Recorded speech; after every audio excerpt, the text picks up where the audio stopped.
O assunto de hoje é um assunto legal, mas ao mesmo tempo a gente tem que ter muita reverência e temor a Deus, porque é um assunto que facílimo de ser mal interpretado. Por isso eu conto aqui com a graça do Espírito Santo, tanto me dando sabedoria, tanto a você que está nos assistindo e nos ouvindo aí, porque esse tema aqui é um tema que tem dado muitas controvérsias no meio evangélico, no meio cristão, na sociedade. O assunto é a sexualidade do casal. Eita, tema que tem dado trabalho para nós. Você que tem nos acompanhado, a gente tem falado que são três assuntos, ou três problemas, três circunstâncias que têm causado muitas crises familiares: finanças, comunicação e sexualidade. Já falamos sobre comunicação, falamos sobre as finanças, embora muito rápido, e vamos falar hoje sobre a sexualidade. Esses são temas que nós trabalhamos no nosso encontro terapêutico para casais, que acontece mensalmente aqui na nossa sede da igreja. É um encontro para um final de semana, 4 casais, é um encontro bem terapêutico. Então, já você vai poder se inscrever com a gente, participar, tirar informações através do endereço que nós vamos estar colocando também na nossa página, contatos e assim por diante. Ok? Sexualidade do casal é um assunto que nós trabalhamos, só para ter uma ideia, num período do nosso encontro, E aqui a gente vai ter alguns minutos para tentar pelo menos abordar alguns princípios bíblicos sobre a sexualidade do casal. E o versículo bíblico que nós vamos estar estudando, o capítulo bíblico para esse momento, para essa live, está em Provérbios capítulo 5, do versículos 1 até o versículo 23.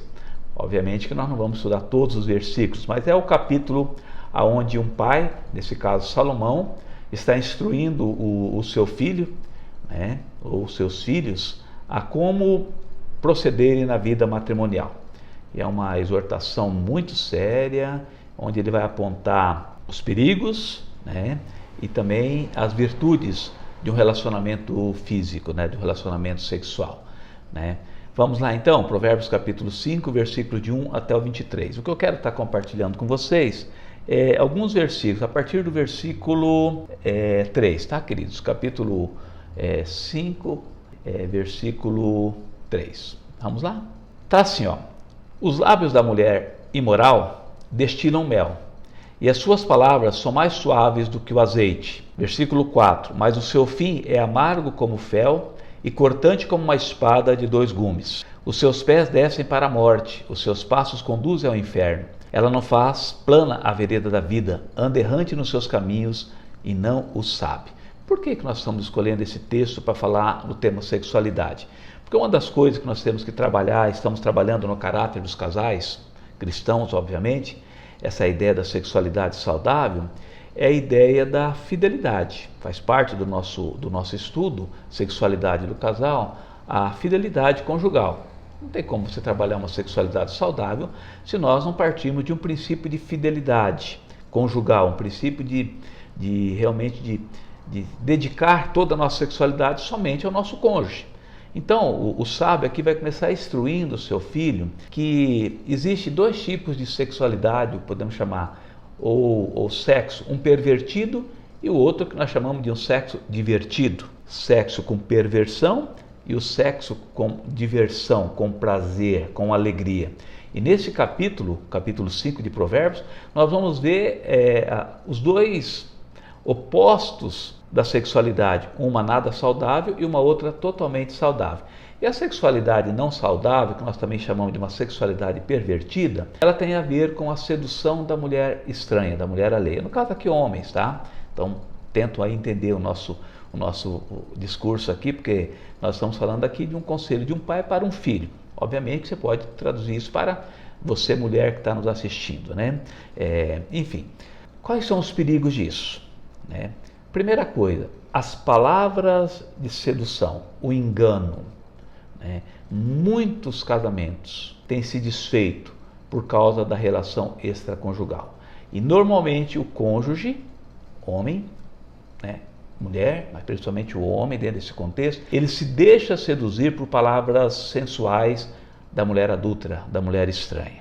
E a palavra dela que diz que ela é doce como o mel, está no versículo 3. Já no versículo 4 vai dizer que essa palavra, que num primeiro momento ela é doce como mel, as palavras de sedução, as palavras de encantamento, as palavras lançadas para enlaçar, né, uma vítima, no caso aqui um marido, né, que ele tem compromisso com a sua família, mas muitas vezes ele está num ambiente hostil, num ambiente perigoso, num ambiente sedutor. Tenham cuidado com as palavras amáveis, com as palavras doces. Ela parece mel no versículo 3, mas no versículo 4 diz que essa palavra doce, que é como mel, ela vai se tornar amarga e ela se torna como absinto, como o fel, algo extremamente amargo, né?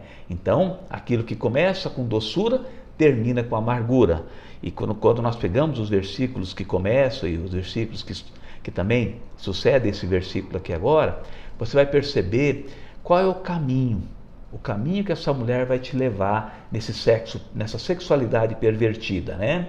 O versículo então 4 continua dizendo que essas palavras são cortantes como uma espada. Por que cortantes? Né? Porque são feridas que nós vamos estar trazendo para o nosso corpo, para a nossa alma e para o nosso espírito.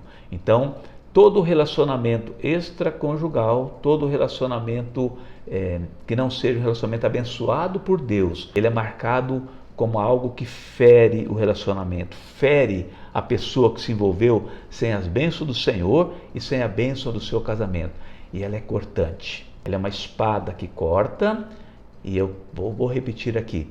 Traz estragos para a tua vida emocional, traz estragos para a tua vida espiritual e também traz estragos para a tua vida física. Então, versículo aqui, versículo 11, vamos dar uma olhada aqui, que diz que no fim da sua vida, quem se envolveu com esse tipo de coisa, quem trouxe feridas para a sua vida, diz aqui que vai ficar gemendo no final da vida e a nossa carne e o nosso corpo vão se consumir. E aqui nós podemos contextualizar com as doenças sexualmente transmissíveis. Aquilo que parece bem, que parece algo prazeroso, no final da vida vai trazer gemidos e vai trazer doenças para o nosso corpo. E também traz falências financeiras. Quantas pessoas nós conhecemos, quantas pessoas você conhece que foram à falência, à bancarrota financeira por conta de amantes, por conta da prostituição, por conta da infidelidade. Quantos homens de negócios faliram suas empresas tendo envolvimento na prostituição, o envolvimento com o adultério? Ou quantas famílias pagaram alto preço de uma falência financeira, que aqui no livro de Provérbios capítulo 5 vai dizer: por que é que você vai dar os teus anos a cruéis? Ou seja, o suor do teu trabalho, a crueldade de uma imoralidade sexual. Tudo isso tem a ver com o sexo pervertido, com o sexo nada abençoado. E o versículo 5 nos ensina aqui também como dica que os pés do adultério, os pés da sexualidade pervertida conduzem à morte, e não é só a morte, conduzem ao inferno. Então veja só o que uma sexualidade pervertida, aonde ela pode levar um ser humano, aonde ela pode levar um casamento. À morte, à falência, ao inferno, a uma vida infernal por conta desse relacionamento pervertido. Então, sexo pervertido tem a ver com isso e muito mais, né? Se você for passar um final de semana com a gente aqui, a gente vai estar aprofundando mais esse tema, entrando aqui fantasias sexuais, entrando aqui pornografia, né? Entrando aqui os excessos, aquilo que lá no livro de Hebreus, no capítulo 13, diz que o Senhor diz assim, Efésios capítulo 13, tá bom? Se não me engano, versículo 4. Bendito seja o teu manancial, bem como leito sem mácula, porque o Senhor julgará os impuros e adúlteros. Leitos manchados, leitos sujos por conta da imoralidade sexual, e Deus julgará os impuros e os adúlteros, né? Então é um assunto muito amplo, é um assunto muito profundo. Fica aqui um despertar para você. Seja realmente um estudioso das Escrituras, estude esse texto de Provérbios capítulo 5, juntamente com a tua esposa, juntamente com o teu esposo. Sejam curiosos, investiguem, debatam, façam perguntas, e vocês vão chegando junto, que Deus dê sabedoria para vocês entenderem aonde pode conduzir esse caminho da imoralidade sexual. Mas nós estamos aqui para falar do sexo bom também, do sexo abençoado pelo Senhor, o sexo divertido. Então, quando nós chegamos no versículo 18, desse mesmo capítulo 5 de Provérbios, então depois de todo esse ensino do sábio para o seu filho, aí ele vai dizer no versículo 18, seja bendito o seu manancial, seja abençoado o teu casamento. E aqui começa um prazer conjugal, um prazer sexual, onde ele vai dizer, alegre-se com a mulher da tua mocidade. O que seria a mulher da tua mocidade? É a mulher que você escolheu para casar quando você ainda era jovem. Esse ano, na graça de Deus, se o Senhor nos permitir, nós estaremos completando 38 anos de casados. Que benção! 38 anos de casado. E a mulher da minha mocidade ainda continua sendo a minha esposa, a Yara, que muitos de vocês conhecem. Ela é a mulher da minha mocidade. Ela é a mulher que eu me apaixonei. Essa é a mulher que eu escolhi e decidi. Eu tomei uma decisão. No dia que eu me casei, eu tomei uma decisão. Antes até, quando nós começamos o nosso namoro, nós tomamos uma decisão que nenhuma outra mulher faria parte da minha vida. Foi uma decisão. Naquele momento que eu escolhi a Yara para casar, eu amputei. Decidir do grego é amputar, é cortar fora. Eu cortei fora a possibilidade de ter uma outra mulher na minha vida. Em nome de Jesus, ela também optou em não ter um outro homem na sua vida, na sua história. Ela optou por mim, ela tomou essa decisão por mim. Nós decidimos ser fiéis. Isso é o que diz o versículo 18. Seja bendito, seja abençoado o teu casamento. Há uma alegria, tem que ter uma alegria abundante com a mulher no qual eu escolhi, na qual você escolheu como homem, escolheu a sua mulher. Seja bendito, alegre-se com a mulher da sua mocidade. E eu quero falar aqui sobre fidelidade. Existem dois tipos de fidelidade que nós aprendemos ao longo dos anos e estamos cada vez mais aperfeiçoando esses dois tipos de aperfeiçoando o conteúdo, aperfeiçoando o conhecimento. Existe uma fidelidade que é a negativa. Ué, como que é uma fidelidade negativa? A fidelidade negativa é aquela que é alimentada pelo medo. Ou seja, muitos casais são fiéis por medo. Medo se descobrir, medo se me pegarem, medo das consequências. É lógico que seja até um medo, nesse ponto, um medo até saudável. Mas existe um outro tipo de fidelidade que eu prefiro conviver com ela, que é a fidelidade positiva.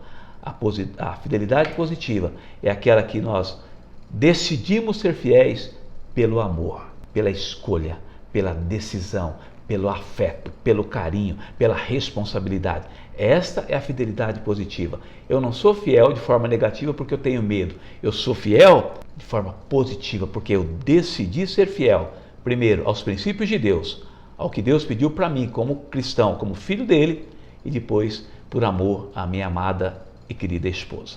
Vamos em frente. O versículo 19 diz, uma linguagem bem romântica para os tempos antigos, corça amorosa e gazela graciosa. A corça, a gazela, nós sabemos, são animais bonitos, animais belos, animais, criaturas que simbolizam muitas vezes o amor. Então ele vai dizer isso, a nossa esposa é uma corça amorosa, uma gazela graciosa, e que os seios dela saciem e nos saciem o tempo todo. E aí ele termina dizendo, embriague-se sempre com as suas carícias. Então o sexo, ele é também uma forma, não só uma forma procriativa, de procriar, mas ele é uma forma de satisfação corporal, de satisfação da alma, de satisfação do espírito. Sexo é comunicação, sexo é corpo, alma e espírito. E nesse propósito aqui, o sábio diz que nós deveríamos embriagar com os nossos carinhos, no leito conjugal, no leito abençoado pelo Senhor, no casamento abençoado por Deus, no casamento onde existe uma harmonia, onde existe uma comunicação, existe uma embriaguez de carícias. Aí você pode ser criativo, o que significa e o que pode ser essa embriaguez de carinho. E você pode contar com o auxílio aí do livro de Cantares. É um livro belíssimo, falando sobre o prazer sexual, o prazer conjugal, Enfim, queridos, sexualidade saudável tem a ver com isso, tem a ver com essa responsabilidade, com esse amor. E eu queria dizer para você que sexualidade saudável, o sexo divertido, também é ensinado pelo apóstolo Paulo. Quando nós olhamos em 1 Coríntios capítulo 7, você vai ali ter Aliás, o livro de Coríntios, ele é um manual, ele é um compêndio de uma sexualidade saudável. Por quê? O apóstolo Paulo estava combatendo na igreja de Corinto, né, a imoralidade sexual. A igreja de Corinto, você deve saber disso, você estuda sobre isso, era uma igreja marcada pela imoralidade sexual. Então, tanto é que ele escreve 3 cartas, 2 delas nós temos, a outra desapareceu, mas 1 e 2 Coríntios nós temos registrado nas Escrituras, onde o apóstolo Paulo vai estar orientando a sexualidade da igreja cristã da cidade de Corinto. Por quê? Existiam 2 correntes filosóficas na época do apóstolo Paulo que falavam sobre prazer, sobre os prazeres da vida. Até que o apóstolo Paulo vai questionar e vai colocar um ponto de interrogação, uma dúvida, e o que ele chama das vãs filosofias. Não que a filosofia seja algo vazio, não que a filosofia seja algo desprezível. Agora, as vãs filosofias são desprezíveis, sim. Existiam 2 filosofias naquela época que elas eram contrárias aos princípios de um prazer sexual dentro do casamento. A primeira filosofia era a filosofia dos estoicos. O que os estoicos diziam? Os estoicos diziam que o ser humano ele deveria se abster de toda forma de prazer. Não deveria ter nenhum tipo de prazer. Essa era a filosofia estoica. Prazer nulo. Zero prazer. Não se envolva com prazer. Se envolva somente com a razão, com a mente. Né? Essa era a ideia dos estoicos. Não deveria ser abolido os prazeres da vida. Ok. Por outro lado, nós tínhamos a outra filosofia, que era o extremo disso, que era a filosofia de Epicuro. Os epicureus, eles pensavam o contrário. Aproveite a vida. Tenha muito prazer. Faça aquilo que você achar que é bom. Se te dá prazer, posso fazer. Essa era a filosofia dos epicureus. E aqui nós estamos trazendo sexualidade. Zero sexualidade, muita sexualidade. Ou muito sexo e nada de sexo. Nesse contexto, o apóstolo Paulo apresenta o caminho saudável, o caminho do equilíbrio. E ele chama, se você tem a filosofia estoica do zero prazer, ou dos epicuros muito prazer, aqui vai o equilíbrio. A filosofia do apóstolo Paulo, a teologia do apóstolo Paulo, é a teologia do sexo no casamento. Nem ausência, nem muito. Na medida certa, o que ele chama de um sexo prazeroso dentro do casamento. E ali, em 1 Coríntios capítulo 7, tem um ensino belíssimo sobre o dever do marido para com a esposa e o dever da esposa para com o marido no suprir essas suas necessidades sexuais. É um tema belíssimo, tá bom? Muito bem, espero que você possa aproveitar um pouco disso, né, desse conteúdo. Espero que você, se serviu para você, está servindo para a tua vida. Compartilhe com alguém, compartilhe com algum casal que você conheça, compartilhe com algum casal que possa estar vivendo uma crise na área sexual ou aperfeiçoar a sua vida sexual enquanto casados. Né? Fica aqui então a minha proposta. Passe para frente, passe, né? Inscreva, compartilhe, se inscreva no nosso canal e vamos juntos crescer nessa santidade, nesse caráter cristão. Que Deus abençoe teu casamento, que Deus abençoe a sua família, que Deus abençoe ricamente a sua vida sexual na plenitude e na graça do Espírito Santo. Em o nome de Jesus. Amém.